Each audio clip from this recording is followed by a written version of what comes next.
Hi folks, I hope that you guys are doing pretty well. So today is Sunday, the 11th of January 2026, and in today's video I'm going to decipher for you Malachi chapter 3 verses 1 to 18, okay? So I need to get onto this right now because it's actually a long chapter and there's lots to talk about, okay? So now verse 1, it reads, "Behold, I will send my messenger Moses." No, it's not John the Baptist because I actually prophesied this, okay? And I got it on the Star of David, but I will explain to you why it's actually not John the Baptist, and I will give you many reasons. Okay. So just to recap, behold, I will send my messenger Moses, and he shall prepare the way before me. This is actually a tribulation period prophecy in the first half of the tribulation period. And the Lord whom you seek shall suddenly come to his temple. That Lord is actually the Antichrist. He will come in suddenly. In other words, at the beginning or the second half of the tribulation period to cause the abomination of desolation, okay? Because this is a Lord that the Jewish people are seeking. You know, God can come whenever he likes. You know, it's not like the Jewish people have to seek Him and then He'll come. You know, God is God and God is sovereign. You know, but what you need to understand is that uh, suddenly it's right away. And so Jesus in His first advent, that's why it's not John the Baptist here. Jesus, when he came in his first advent, right? He didn't come all of a sudden, did he? No, there was a process. He was prophesied by Isaiah in Isaiah chapter 53, if you like, and also in Hosea chapter 5, verse 2, I believe from memory. There are other prophecies there as well. And so when Jesus came, there was a process. He was prophesied. The Magi followed him. He was born in Bethlehem. He grew up as a kid. He became a carpenter, and then, at age 30, he began his ministry. So it's not like he suddenly came to his temple. Uh, and so there was a process there where, the Antichrist will come all of a sudden, and he's going to cause the abomination of desolation, and he's going to sit there, claiming that he's God, okay? And then it is even the messenger of the covenant, which goes back to here, to the messenger, which is actually Moses. Now Moses is the messenger of the covenant, not John the Baptist, because Moses, if you read Exodus 24:7, and Moses, took the book of the covenant, there you go, the messenger of the covenant, and read it in the audience of the people, in other words, to the Jewish people, and they said, yes, okay, everything that the Lord has said, we will do. So John the Baptist was never the messenger of the covenant. It was Moses, but I can really understand why people will fall for this. Behold, I will send the messenger Moses, and he shall prepare the way before me. Similar to the prophecy, in Isaiah 43, which kind of like reads like this, and therefore people will immediately think, okay, the messenger, without doing, deep analytical thinking, they will fall into John the Baptist. But as we progress further into the verses, you will see how it cannot be John the Baptist. I will tell you quite a lot as to why John the Baptist is not the one. So, yeah, just to recap here, the Antichrist will come suddenly to cause the abomination of desolation, okay? Even the message of the covenant goes back to at the beginning here, which is Moses, whom you delight in. Of course, the Jewish people love Moses, okay? Behold, he shall come, saith the Lord of hosts, okay? Commentary. The message of the covenant is Moses. Like I just said, if you read Exodus 24:7, and Moses, took the book of the covenant and read it in the audience of the people. Okay, that's what it reads there. Okay, and the Jewish people agree. The messenger of the covenant is therefore not John the Baptist. Okay, because this prophecy quickly tells you that and actually prophesy this to Israel. And this is actually in the Star of David now. The Lord whom you seek shall suddenly come to his temple.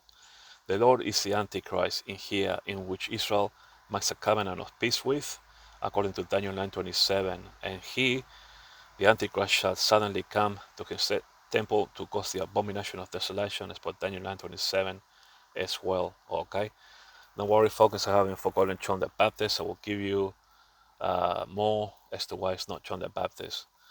So bear with me for a moment as we go through the verses. Now, verse 2, but whom I abide in the day of his coming, that's Moses, and who shall stand when he, Moses, appeareth? For he is like a refiner's fire and like a fuller's soap.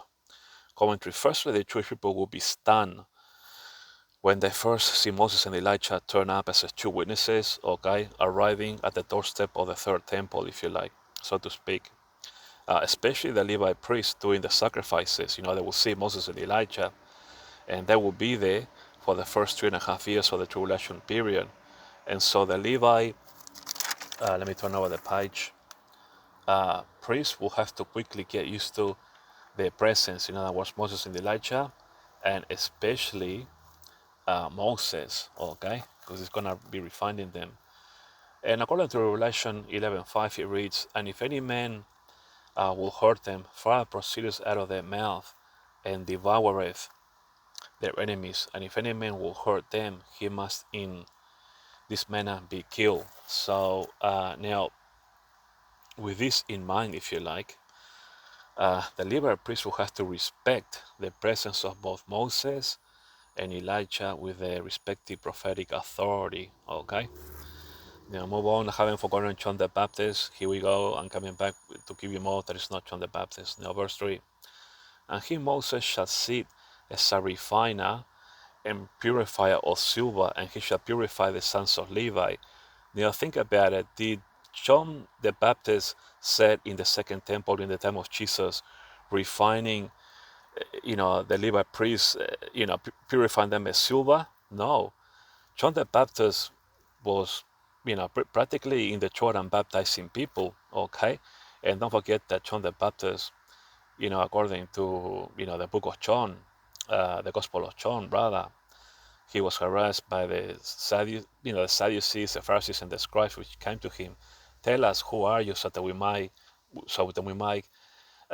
take a message back to the other elders of Israel, if you like, And Moses is gonna purchase them as gold and silver, that they might offer unto the Lord an offering in righteousness." This is why it cannot be John the Baptist either, because think about the time of Jesus and John the Baptist, okay? Now, John the Baptist is not like I just told you. He wasn't there in the second temple refining, the Levi priests, purifying them as silver. No, he was. I just told you that he was in the Jordan, wasn't he? Exactly. And it cannot be for the second temple back then in the time of Jesus, because look what it says here, that they might offer unto the Lord an offering in righteousness. An offering in righteousness. In the time of Jesus and when John the Baptist was around, those sacrifices were not in righteousness, because the Jewish people, together with the Romans, put Jesus to the cross, even though Jesus said, "Nobody takes my life, but I take myself to the cross, so to speak, so that the prophecies might be fulfilled." How can those offerings back in the day of Jesus and also John the Baptist have been righteous to God? They couldn't have been, because the harassment that, and the death of Jesus, and also the harassment of John the Baptist, and eventually, the death of John the Baptist by King Herod Antipas. So can you see how this prophecy is actually for the first half of the tribulation period? And it cannot be John the Baptist, the messenger of the covenant, because I just told you that John the Baptist, what did he do? He baptized in the Jordan, so he's not the messenger of the covenant. And back in those days, those offerings were not mighty in righteousness unto the Lord, because the Jewish people, together with the Romans, put Jesus to the cross. And we all know how John the Baptist died. So do you see now how it's not John the Baptist? But I can see the pitfalls. But anyway, commentary. So Moses as a Levite will be the leader, if you like, of the Levite priest, because Moses is also from the Levite tribe, if you like. And with his authority, he will purify the priesthood as gold and silver, to make sure that they offer unto the Lord an offering in righteousness. Okay? Yes, those offerings will be done in righteousness, you know, um, when Moses and Elijah come. Why? Because Moses and Elijah are sent to do the atonement on behalf of Jesus. The tribulation period will be the fulfillment of the Feast of Atonement, okay? And that offering will be righteous, because both Moses and Elijah, whom are holy prophets, will be there, okay, to purify the Levite priesthood, if you like. And so that offering will be righteous unto the Lord. So, um, you know, in the third book of Moses, in Leviticus, we read in Leviticus 1:2, it reads, "Speak unto the children of Israel, if any man of you bring an offering unto the Lord, you shall bring your offering of the cattle, even of the herd and of the flock. Now, furthermore, the Levite priesthood will have to make sure that they fully all understand the requirements of the Leviticus law written in the book of Leviticus when Moses comes back to purify them. Okay. Now, verse 4. Then shall the offering of Judah and Jerusalem be pleasant unto the Lord, as in the days of all, as in former years. Exactly, because this, you see how it cannot be John the Baptist. Because how can it be John the Baptist, the messenger, when, like I just told you, back in those days, Jesus went to the cross, and we all know what happened to John the Baptist. How can those offerings be pleasant unto the Lord if people said that that was John the Baptist, the messenger, when they could not have been pleasant because Jesus was put to the cross, and the sad death of John the Baptist. But you see how this is a tribulation period prophecy in which when both Moses and Elijah come, those offerings will be pleasant unto the Lord. And then, of course, with the abomination of desolation, that will end. Okay, now, sadly, but it's prophecy. Now, commentary. Moses, as a prophetic authority and author of the Pentateuch, will make sure that the offerings made unto God will be pleasant as in the days of old. Okay. Now, we're reading Leviticus 27:34, which is a reminder to the Levite priesthood that these are the commandments which the Lord commanded Moses for the children of Israel in Mount Sinai. So the Levitical priesthood will have to make sure that they read the book of Leviticus, especially when they're going to be doing all those offerings, and especially that Moses is going to be there refining them as gold and silver. Okay. Now then, verse 5. I hope I can give you enough ideas to let you know that it's not John the Baptist. Verse 5. And I will come near to you to judgment, and I will be a swift witness against the sorcerers. I believe that this is a second half of the tribulation period when the sorcerers will be, of course, the Antichrist, the son of perdition. When the first Antichrist dies, if you like, the man of sin, according to 2 Thessalonians chapter 2, verse 3, then the Antichrist is going to be known as the son of perdition at the beginning of the first half of the second half of the tribulation period. And then, he'll be known as the son of perdition, Leviathan, and, the false prophet will arise, of course, if you read Revelation 13 and 14. And so that will be the sorcerers. They will become wicked sorcerers, okay? And against the adulterers, they will even commit more evil, and against false swearers, and against those that oppress their hardling in their wages, the widow and the fatherless, and that turn aside the stranger from his right and fear not me, said the Lord. Of course, the Antichrist will seek to change the times and seasons, and that's what it says here, and that turn aside the stranger from his right. The Antichrist will turn the times and seasons, it's going to change things, Moral and ethics will go out the window, if you like, in the second half, especially in the second half of the tribulation period, when you got the sorcerers, the false prophet, and the son of perdition being completely evil. Commentary. This prophecy is for the second half of the tribulation period, as is heavily, if you like, loaded with judgment from the Lord. In order to decipher this last prophecy correctly, it must be broken down into its many parts. Now, part one, if you like, of this verse 5, I broke it down into two main parts. Now, part one, and will come near to you, is to judgment. It cannot be, I don't think, for the first half of the tribulation period because, uh, Moses is still here on verse 4, with Elijah, with the Levitical priesthood doing, all the sacrifices, and they're all pleasant unto the Lord as in the days of old. So there is a change here on verse 5.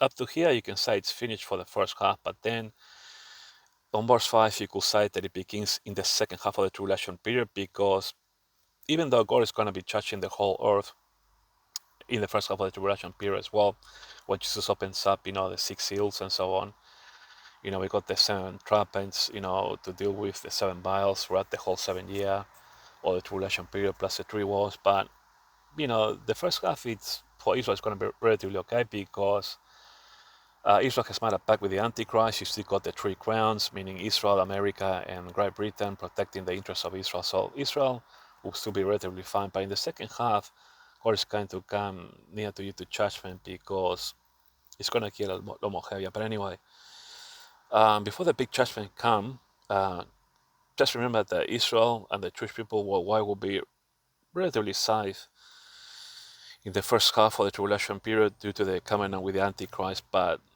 relatively, you put it into inverted commas because still the tribulation period and God is opening up, the seal. So it's not going to be a piece of cake. You know, God is still going to be dishing out punishment worldwide, but still Israel will be protected under the covenant with peace, okay? Which they will sign with the Antichrist or the men of sin. Now, this even though there will be World War III, that's right. So it's not going to be a piece of cake because World War III is going to break out at the beginning of the first half of the tribulation period, where nation against nation, kingdom against kingdom, just like Jesus told his apostles, okay? And there's going to be a breakout of pestilence, so it's not going to be that easy either worldwide due to the prophecies of Jesus in the synoptic gospels of Matthew, Mark, and Luke. If you read Matthew 24:7, for example, it reads, "For nation shall rise against nation, and kingdom against kingdom, and there shall be famines and pestilences and earthquakes in diverse places." Okay? Now, the real judgment, if you like, begins once Moses and Elijah are called back up into heaven again. Now, the Antichrist, the man of sin, is killed, if you like. Then he's revived and he's possessed by Satan. Okay? He's going to cause the abomination of desolation. And that's when, I prophesied recently, the revelation that, sadly, the Jewish people, together with the revived Roman Empire, and also that they will be punished in this, especially in the second half of the tribulation period. But the whole tribulation period is actually a punishment for them for putting Jesus to the cross. Okay. But anyway, so yes, the second Antichrist is going to be possessed by Satan. He's going to cause the abomination of desolation, according to Daniel 9:27. The Jewish people have to flee into the wilderness, according to Luke 21, verses 20 to 24. And finally, the prophet Zechariah tells us that in Zechariah 13:8, two-thirds therein shall be cut off and die, sadly. And, Zechariah 13:9, and I will bring the parts to the fire and will refine them as silver is refined, and I will try them as gold is tried. So basically, a remnant will make it through, one third will make it into the millennial kingdom, of the Jewish people alive, living in Israel at that time, one third will make it through. But of course, a lot of Jewish people will be coming back from England, from the Isles, like it says in the prophets in Isaiah and so on. Okay, now, this so there's a long list of prophecies in the book of Jeremiah, Isaiah, and in the book of Psalms about the Jewish people will go through difficult and testing times, such as Jeremiah chapter 30, verse 14, which reads, "And thy lovers have forgotten thee." Now, this Jeremiah 30:14 is actually for the second half of the tribulation period, because in the second half, thy lovers, people will forget, in the second half, sadly, the Jewish people, because the Antichrist, or, the son of perdition, or, which is going to possess, Satan's going to possess him, if you like. He's gonna uproot the three crowns, and that will be Israel, America, and Great Britain. And so, because of that, all the lovers have forgotten thee. Okay, because Israel will lose us three crowns in the second half of the tribulation period. At the beginning, they seek thee not. Well, that's pretty obvious, For I have wounded thee with the wound of an enemy, with a chastisement of a cruel one, for the multitudes of thy iniquity, because thy sins were increased. Okay, so that's why, it reads here, on verse 5, "And I will come near to you to judgment." That's when God really is going to judge Israel, in the second half of the tribulation period, when they lost the three crowns. And it says here, "And I have wounded thee with the wound of an enemy." So that's when God is really going to punish Israel, sadly, in the second half of the tribulation period. In Isaiah 28:19, it reads, "From the time that it goeth forth, it shall take you for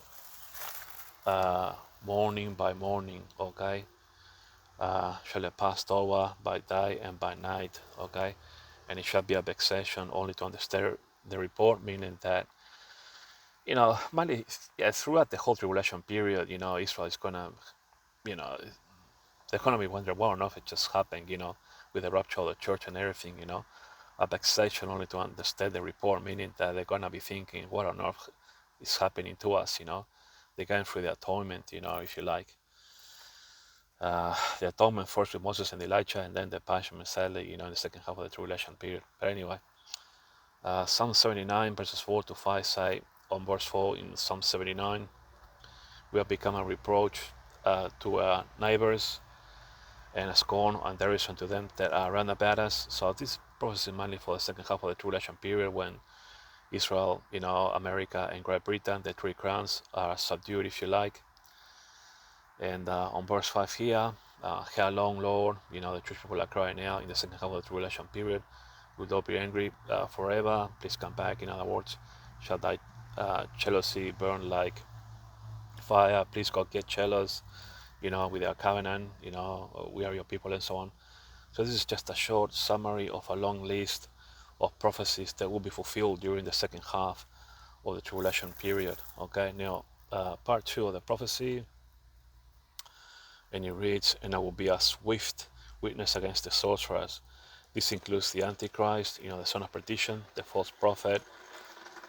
Also, false prophets as per Matthew 7:15, and false Christ as per Luke 21:8, and against the adulterers and against false swearers, and against those that oppress the hireling in his wages, the widow and the fatherless, that turn aside the stranger from his right. Yes, the Antichrist is gonna change time and seasons, okay? And fear not me, saith the Lord of hosts, okay? Psalm 10 to 14, if you read them, if you like, are great indicators, okay? That paints a picture, if you like, about this kind of evil in the second half of the tribulation period. But as God has promised, He will He'll be a swift witness, if you like, against the sorcerers, okay? The false prophet, and of course, the Antichrist, by sending his angel to preach the everlasting gospel in the second half of the tribulation period, according to Revelation 14:6, which reads, and I saw another angel fly in the midst of heaven, having the everlasting gospel to preach unto them that dwell on earth, and to every nation and kindred and tongue and people. And then 14 verse 7 reads, saying with a loud voice, fear God and give glory to him, for the hour of his, let me turn the page, for the hour of his judgment is come, and worship him that made heaven and earth and the sea and the fountains of waters. Now as well, guys, this Ron White, an American amateur archaeologist whom has made 4 major archaeological discoveries. You can watch them on YouTube, as in the Ark of the Covenant, Noah's Ark, Mount Sinai, and Sodom and Gomorrah, has prophesied that the Ark of the Covenant will be open to testify of the blood atonement of Jesus when the mark of the beast is introduced in the second half of the tribulation period. And also according to Revelation 13:16, it reads, and he causes all, both small and great, rich and poor, free and bond, to receive a mark in their right hand or in their foreheads. So yes, God is going to be a swift, like it says here, um, where is it? He's going to be a swift witness, if you like, against the sorcerers. Okay, so just to recap all that, a swift witness is going to send the angel, to preach the everlasting gospel, and also the Ark of the Covenant will be open, according to the prophecy of Ron White, around the time when the mark of the beast is introduced, just like he has said on his YouTube channels. I mean, or sorry, in YouTube. If you like, I think his family has a YouTube channel. You can watch all those videos there. Okay. Now, verse 6 and, for I am the Lord, I change not. Therefore, you sons of Jacob are not consumed. Okay, so commentary. So Hebrews 13:8 tells us Jesus Christ, the same yesterday and today and forever. Therefore, you sons of Jacob are not consumed. So this prophecy, in that the Jewish people will not be consumed during the tribulation period can be linked to a wide cluster of prophecies and promises about this fact. So Jacob is not going to be consumed because some classic examples of these prophecies include in Jeremiah 33 verse 25, and it reads in Jeremiah 33:25, "Thus saith the Lord, if you can write my covenant of the day, my covenant of the night, and that there should be not be day or night um, in the season." Then in 26 it reads, "Then I also my covenant be broken with David my servant, that he should not have a son to reign upon his throne." Okay, and then on Jeremiah chapter 30, verse 7, it reads, Alas, for that day is cried, so that none is like it. It is even the time of Jacob's trouble, but he shall be saved out of it." Okay, here you got one promise. Here's another one, Jeremiah 30, verse 10. "Therefore, fear thee not, O my servant Jacob, saith the Lord, neither be dismayed, O Israel. For lo, I will save thee from afar, and thy seed from the land of their captivity." Sorry about the noise. "And Jacob shall return," okay, "and shall be in rest and be quiet, and none shall make him afraid." And of course, all the three people to make it through into the millennial kingdom. Then in Romans 11:26 it reads, "And so all Israel shall be saved, as it is written, there shall come out of Zion the deliverer Jesus, and he shall turn away ungodliness from Jacob." Okay, so this is just some of a few of the many promises that are at that that Jacob will be saved, if you like, okay, or the Jewish people will be saved. Then verse 7, "Even from the days of your fathers you are gone away from my ordinances, and have not kept them. Return unto me, and I will turn unto you, saith the Lord of hosts. But you said, wherein shall we return?" So for my commentary here, I wrote down, Jesus is saying here that from the days of Israel's patriarch, okay, especially from the days when Jacob had his 12 sons, the Jewish people have been in rebellion against God. Think about what the 12 sons of Jacob, think about what they did to Joseph in rebellion. Think of Jacob's first son Reuben also, how he defiled his father's bed, and his birthright was, let me turn over the page, was given to the sons of Joseph's descendants. In other words, Ephraim, the United Kingdom, and Manasseh, America. These two received the blessings of wealth, power, and prominence. Think of, Great Britain and America, okay? And long story short, the Jewish people rejected Jesus the Messiah in his first advent, okay? And they still do today. If you ask, any Haredim Jewish person today, what do you think of Jesus? They practically want to turn away from you. And now Jesus is saying, return unto me, and I will return unto you. But you say, how shall we return? Meaning from the tribulation period, okay? Because this is a tribulation prophecy. Israel just made a covenant, well, they made a covenant with the Antichrist and so on. And this, of course, is in reference to the Jewish people, making a covenant of peace with the Antichrist, as per Isaiah 20:15, because you said, we have made a covenant with death and with hell, we are at agreement.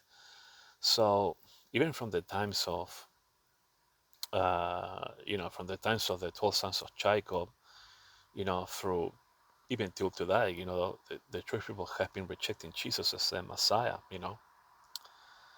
And so, the Jewish people feel trapped and perplexed after committing rather themselves with this covenant. Not that they are in Jacob's trouble, they are wondering how can we get, ourselves out of it. That's why they're posing this question. Uh, you know, and it says here, return unto me and I will return, unto you. But you say, how shall we return? Because, this prophecy is for the tribulation period. The Jewish people are actually stuck there, that have been rejecting Jesus, at least for the last 2,000 years, but that have been disobedient at least since the 12 sons of Jacob, and now that they're stuck, in the tribulation period, they're basically saying, how can we come back, so yes, anyway, Verse 8, will a man rob God? Yeah, you have robbed me, but you say, wherein have we robbed you, God, in tithes and offerings? Well, think about it. From the time of Jesus, right, when the second temple was destroyed, God feels robbed. Exactly. Why? Because they rejected Jesus. Okay, and if Jesus was there, you know, being the King of Israel on his first advent, what would have Jesus gotten? He would have received worship and tithes and offerings, right? That's why God feels robbed in the tribulation period. You have robbed me for so long, for 2,000 years just about, and and I feel robbed because you haven't worshipped me, you haven't given me any tithes or offerings. So commentary, Jesus is posing a question here. Will a man rob God? Meaning to say, you people of Israel and I have an agreement, a covenant agreement, as per Exodus 24:7 and so on, and others. You know, Exodus 24:7 reads, and he took the book of the covenant and read it in the audience of the people. And they said, all that the Lord has said we will do and be obedient, but yet they haven't been obedient. And so Jesus is feeling robbed and cheated that he is uh, not getting, the rightful worship of the Jewish people and all the offerings towards him, because Israel signed an unauthorized covenant with the Antichrist. And the Jewish people have a covenant with the Antichrist, such as read it to you. Sorry, we have a covenant with Jesus, and that did something unauthorized here. So God has every right to complain and to feel robbed. But more than this, what Jesus is saying here is that even from the time of his first advent, if you like, right up to today, with the signing of the covenant with the Antichrist, Jesus has been cheated of worship towards him because the Jewish people under the law have violated the covenant with God, and God never has, you know. The Jewish people ought never to forget Psalm 50 verse 14, which reads, offer unto God thanksgiving and buy thy vows unto the Most High. This is a message for the Jewish people, for all generations. Anyway, verse 9, you are cursed with a curse. That's the tribulation period of Daniel's 70th week. For you have robbed me, even this whole nation. Exactly. God has been robbed here, especially, reading from here from verse 8 and even verse 9. He has been robbed because, the Jewish people have rejected Jesus for so long, for more than 2,000 years. So commentary, you are cursed with a curse as in Daniel's 70th week. It's a tribulation period, or even Chaikov's travels per Jeremiah chapter 30 verse 7. That's a curse, and it's a punishment, because they put Jesus to the cross and they failed to honor him. Now this prophecy is also linked to Jeremiah chapter 30 verse 14. For I have wounded thee with a wound of an enemy, okay, with a chastisement of a cruel one, for the multitudes of thy iniquity. Okay, that's not believing on Jesus and signing a covenant with the Antichrist, because thy sins were increased. So you can link this prophecy to Isaiah 28 verses 18 and 19, and on Isaiah 28 18 it reads, when the overflowing scourge shall pass through, then you shall be trodden down by it. That's pretty much the second half, if you like, with abomination and desolation and the Jewish people having to flee. And 28:19, and it shall be a vexation only to understand the report, meaning that they're gonna find it incredible to believe what's happening to them. And you can link this prophecy to Psalm 50 verses 22 and 23. And in Psalm 50, verse 22 reads, now consider this, you to forget God, lest I tear you in pieces, and then be none to deliver. Okay, so the Jewish people need to deliver that. I mean, need to remember that they need to be with God. And 50:23 reads, whoso offereth praise glorifieth me, and to him that ordereth his conversation aright, I will show the salvation of God. Okay, so the Jewish people need to remember Psalm 50 especially. These linkages can be quite lengthy if you like, but other prophecies include Jeremiah 31, verses 9 to 11, and Jeremiah 31:28, which reads, "And it shall come to pass that, like as I have watched over them, to pluck up and to break down and to throw down and to destroy and to afflict," okay, that's the tribulation period, the Jewish people, okay, "so will I watch over them to build and to plant, saith the Lord," okay, so yeah, the Jewish people need to remember uh, that, they need to worship God, otherwise it's going to be punishment, Now, in Daniel 12:2, it's also another reminder. It paints a picture of judgment, you know, and many of them that sleep in the dust of the earth shall awake, some to everlasting life and some to shame and to everlasting contempt, meaning that, in the tribulation period, especially in the second half of the tribulation period, uh, when the abomination of desolation happens, the Jewish people are going to have to flee. According to Luke chapter 21, verses 20 to 24, they will have to flee, sadly many Jewish people will be taken prisoners and many will die and so on. So, the Jewish people will need to remember judgment, that they need to be with God. In Hosea 6:1 it reads, "Come and let us return unto the Lord, for he has torn," okay, that's the tribulation period, "and he will heal us," okay, that's the millennial kingdom. "He has smitten uh, us," that's the tribulation period, "but he will bind us up in the millennial kingdom," okay, for his second coming. Now in Isaiah 28:21 it reads that he might do his work. That's right, this is his strange work. This is actually the tribulation period, the Antichrist and so on, and bring to pass his strange act. God has to sort of allow this Daniel 70th week, this strange act, to atone Israel, to finally bring sense to them that, hey, Jesus is the real Messiah, and also prophesy, a prophet for Israel for the second half of the tribulation period, okay? So yeah, this strange act, but anyway, this says it all, this strange act, but there is even more in the book of Psalms. Read Psalm 2, verses 2 and 3, read Psalms 10 to 14, etc., etc. Read 1 Peter 3:12, which is the end result, if you like, of all of this. So there's a lot to take into account with all these prophecies. I just here I'm painting you a picture, of the judgment, the Jewish people, because they have been given a curse, the tribulation period, and they have robbed God, So that's what happens. You get all these judgments.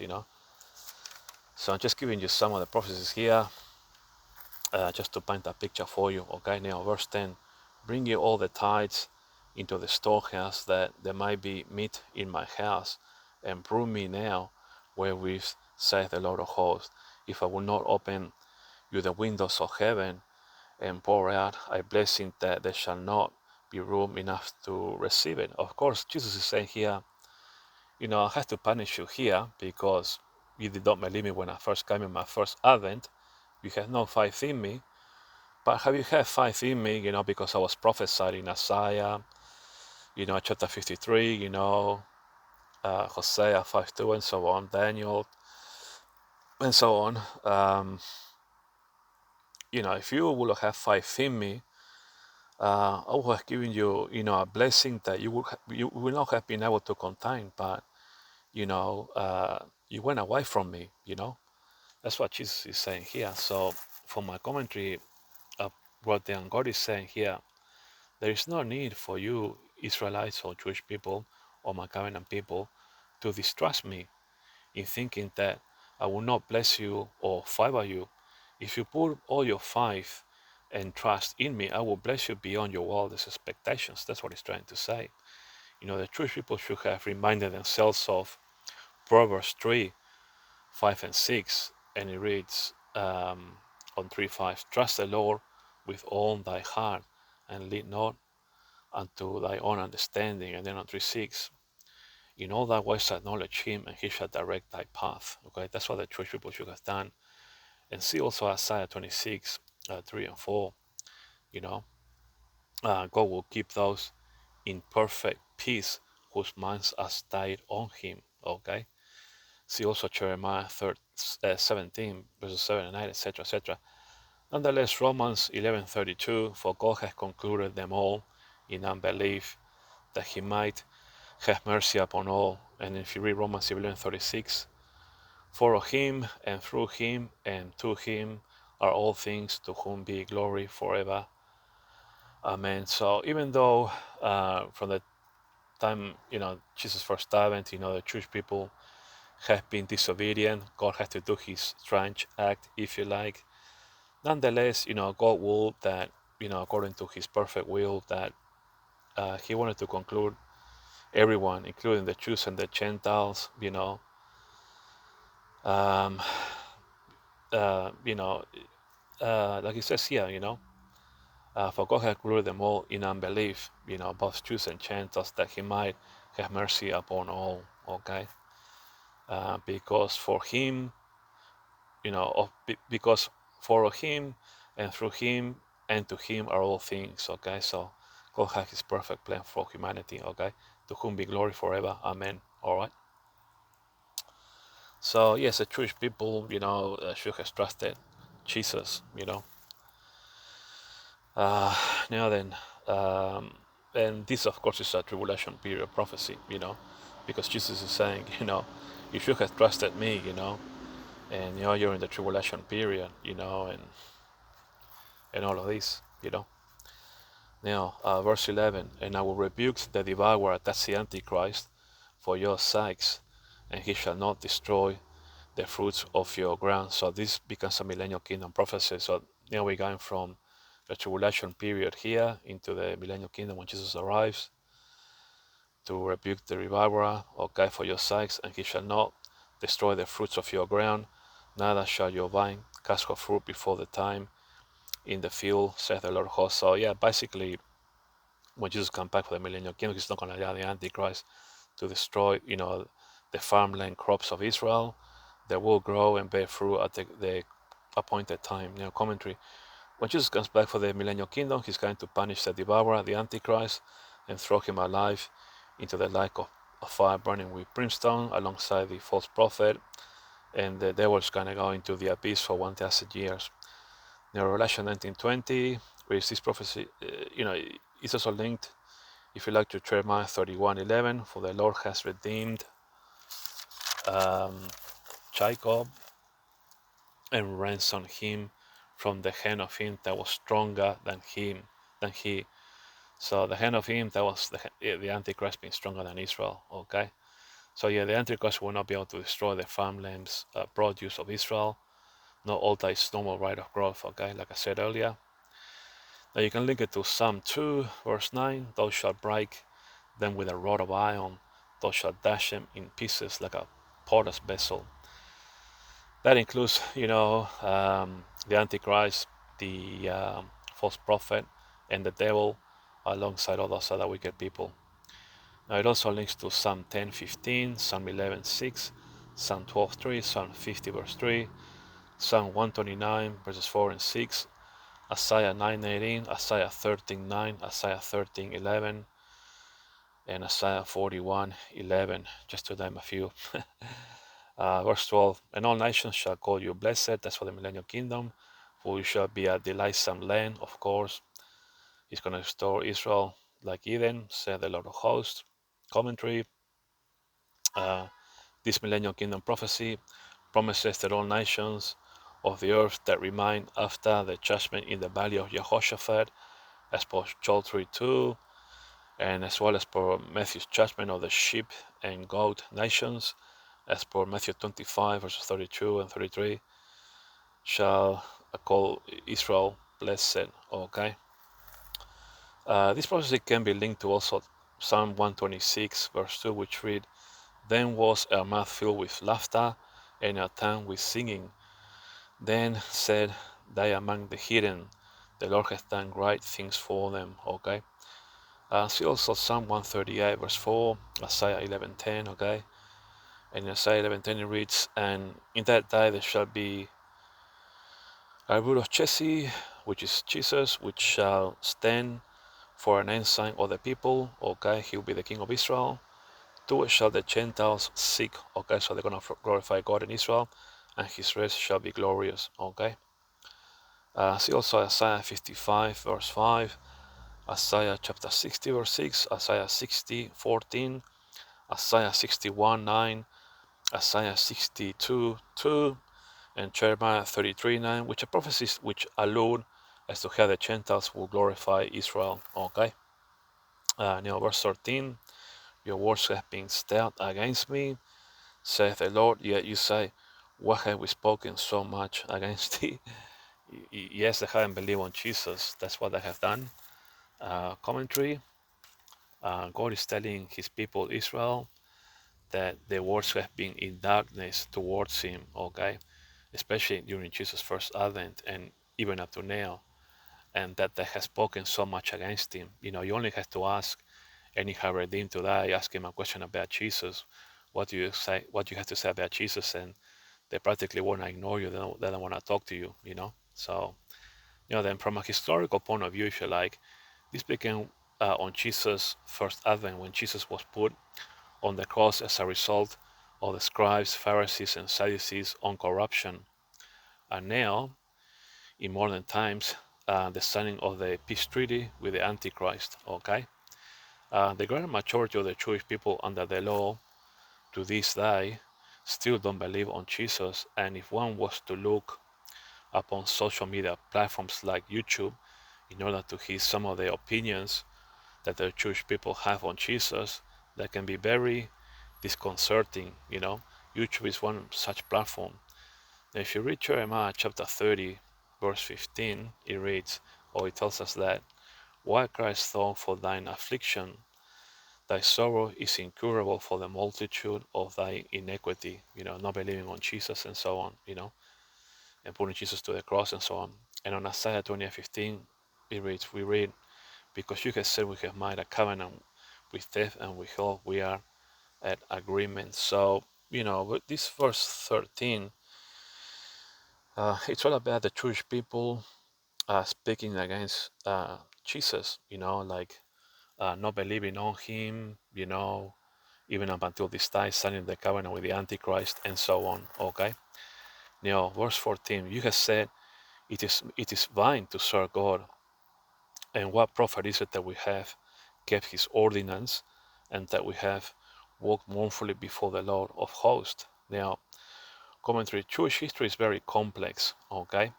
Especially since the day of Jesus' first advent. These days, the Antichrist is in partnership with Israel to fulfill the end times, and to this extent, they have not kept the ordinances with God under the covenant with God alone. Okay, so the Jewish people, it says here, you have said it is vain to serve God.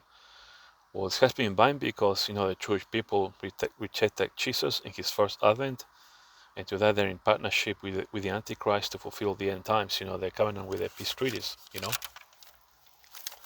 And Jewish history is very complex. I don't want to get into too much of it, but uh, you know, Bible prophecies have to be fulfilled, and it's all very complex. Okay, now the prophecy in Isaiah 20:15 proves this fact because you can say we have made a covenant with death and with hell we are in agreement. Okay, and so uh, because of this, the Antichrist will confirm the covenant with many, as per Daniel 9:27.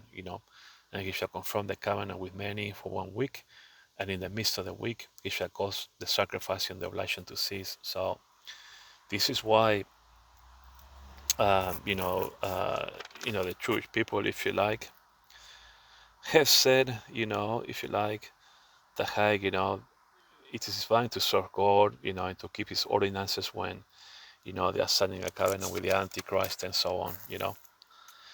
But Jewish history is very complex. Like I said, I don't want to get too much into it, but, prophecies need to be fulfilled, and so on. Okay. Verse 15, and now we call the proud happy. Yeah, they that work wickedness are set up. Yeah, they that tempt God are even delivered. Commentary. The proud are happy, all those that are working for the Antichrist system, okay, in order to achieve future wickedness, and they are happy because, Israel, is in partnership, I just told you, with the Antichrist. The proud, the wicked are happy, they're going to be doing wickedness. the wickedness is being set up, right now for the tribulation period, and they are tempting God. But this tempting God is the Jewish people. They tempt God are delivered. This is not the Antichrist because they are going to be punished. They're going to be put into the lake of fire and brimstone. But these are the wicked ones. But they tempt God are the Jewish people, and they will be delivered. Okay, now think of all the priest treaties that are being set up and signed these days. The Antichrist finally will confront the covenant. For Daniel 9:27, the covenant with many. That will be finally set up. So the Antichrist, these are the proud and happy that are setting themselves up to do wickedness. But the Jewish people that are tempting God today, they will be delivered. It is a time of Jacob's trouble, but he shall be saved out of it, if you like. Okay, so that tempt God is Israel by covenant, are delivered, and the prophecy such as Jeremiah chapter 30, verse 7. But he, Israel, shall be saved out of it. See also Isaiah 28:18, and your covenant with death shall be disannulled. Okay, that's the covenant with the Antichrist. Now, these are the remnant that fear God. Okay, now verse 16. Then they that fear the Lord, spoke often one to another, and the Lord hearkened and heard it. And a book of remembrance was written before him for them that fear the Lord and that thought upon his name. So for my commentary, I wrote down during the second half of the tribulation period, according to Daniel 12, verses 1 and 2, tells us that when Michael, the archangel that stands up to defend Israel in the heavenly realm, okay, it says that people shall be delivered, everyone that shall be found written in the book. Okay, so there's going to be a book of remembrance written, and mainly those people or that remnant that will make it through into the millennial kingdom. In other words, that's prophecies in Zechariah chapter 13, verses 8 and 9. That third that will be tested under fire will make it through. They're the ones that I'm sure will go in, whose names I'm sure that will be written in that book of remembrance because they're the ones that, are talking about God. They're talking, discussing God amongst themselves, So, and on Daniel 12:2, and many of them that sleep in the dust of the earth shall awake, some to everlasting life. I believe that these ones are the ones that are going to be in the book of remembrance, okay? And some to shame and everlasting content.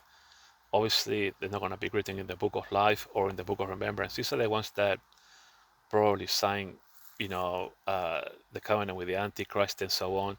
Jewish people under the law, I suspect, and others that are not really believing on Jesus, and things like that. So, but anyway, these two prophecies allude to say that there will be Jewish people that will worship and fear the Lord during this strange act, as per Isaiah 28:21, and their names will be written in the book of remembrance.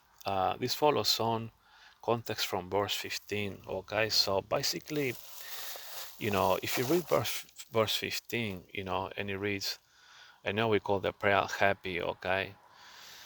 The Antichrist is being set up now with all the peace treaties and so on, but they that tempt God will be delivered, okay? Now, this verse 16 is following on from verse 15 because there will be good Jewish people, those that fear the Lord and spoke often about Him, one to another, they're the ones that are likely under Daniel 12:12 to, those that will die sadly, during the abomination of desolation and so on, that happens. Those that are good will be written in the book of remembrance, also in the book of life, and will go to heaven. Those that are evil, okay, that's hell basically, There's no other soft way of saying that, So, the Jewish people will do well to remember Daniel chapter 12, especially verses 1 and 2, that this signing with the Antichrist, um, you know, um, with the Antichrist system, with the prayer, if you like, will have repercussions for some Jewish people. So it's gonna be interesting, what happens to those people that are involved in doing that kind of stuff. But God will make His judgment. So anyway, verse 17, and that shall be mine. So basically, following on from verses 15, 16, those that get written in the book of remembrance and also in the book of life, even though many will die, many will make it through, they will be gods, if you like, said the Lord of hosts, in that time when I make up my jewels. That's interesting, and I will spare them as a man spares his own son that serve him. Now, commentary. Now, uh, that third that makes it through, according to Zechariah chapter 13, verse 8 and 9, that third, that remnant, will be God's. And so all Israel will be saved, according to Romans 11:26. Because when Jesus comes back for the millennial kingdom, this is actually a millennial kingdom prophecy, following context, from here, then uh, when Jesus comes back, he's going to make up his jewel. What are these jewels? Commentary: when Jesus comes back for the millennial kingdom to save Israel, it is written, and all Israel shall be saved. Okay, they shall come out of son deliver, according to Romans 11:26. And in that I will make up my jewels per Revelation 19:12. In that his eyes, and it reads, his eyes were as a flame of fire, and on his head were many crowns. So these are the jewels of God, his many crowns when he comes back, I make up my jewels. So when Jesus comes back for the millennial kingdom, he's gonna be wearing all his jewels, his crowns, and all those Jewish people that make it through, into the millennial kingdom, that will be his, that remnant, if you like, or that 1/3 in the land that will make it through, according to Zechariah 13, verses 8 and 9. Okay, so it's important to follow context here, when you got here, verse 15, in that, the proud are happy, and that the word witness are set up, so, you see here how it's kind of like a prophecy for the tribulation period because they're already been set up, and but those that tempt God, the Jewish people, there will be a remnant that will make it through, and then on verse 16, just to recap, they that fear the Lord often spoke one to another. So, in the second half of the tribulation period, following from verse 16, because verse 16 for the tribulation period, because, the Antichrist already set up, then Jewish people will have to remember the prophecies in Daniel chapter 12, verses 1 and 2, especially in the second half of the tribulation period, when the abomination of desolation happens. Many Jewish people, sadly will die. Some will go to heaven, will be written in the book of remembrance, and also in the book of life, and some will perish. Sadly, that's like that. And then just to finish up, on verse 17, when Jesus comes back for the millennial kingdom, that remnant that makes it through, according to Zechariah 13, verses 8 and 9, plus those that are coming from the British Isles and so on, that will be his, and Jesus will be coming back with his crowns and so on. He's going to be defeating the Antichrist, the false prophet, and the devil, etc., etc., and all those armies that come to battle in the valley of Jehoshaphat. They're going to gather in Armageddon, come down to Jerusalem, and God is going to defeat him and so on. Verse 18, then shall you return, okay, for the millennial kingdom, and discern between righteous and the wicked, between him that serveth God and him that serveth not. Commentary: when Jesus returns and saves all of Israel from his judgments in the valley of Jehoshaphat, according to Joel 3:2, Israel will see and discern the righteous from the wicked, because Israel signed a covenant with the Antichrist, and all those that are gonna, all those nations that will gather in Armageddon, if you like, come down to Jerusalem for the great day of battle, if you like. The Jewish people, they're gonna see, if you like, you know, the what's righteous and what's wicked, if you like, as a result of that. So the flesh shall consume away, while they stand upon their feet, and their eyes shall consume away in their holes, and their tongue shall consume away in their mouth. Okay, sorry, folks, just quite a few people going past with prams and all that. So yeah, the Jewish people will witness all this. When Jesus comes back for the millennial kingdom, they will witness how all those that came to the valley of Jehoshaphat will perish. The flesh shall consume away while they stand upon their feet. So, and they are finally gonna know righteous from wickedness. Okay. All right, folks. Thanks for watching, and I'll talk to you all later. And yeah, just I'm actually working now on Psalm 90 and on Psalm 91, the story of Psalm 90 91, how they link one to another. I won't show you too much. Just working on it, folks. All right, let me finish and then I'll show it to you later. All right, folks, thanks for watching, and I'll talk to you all later.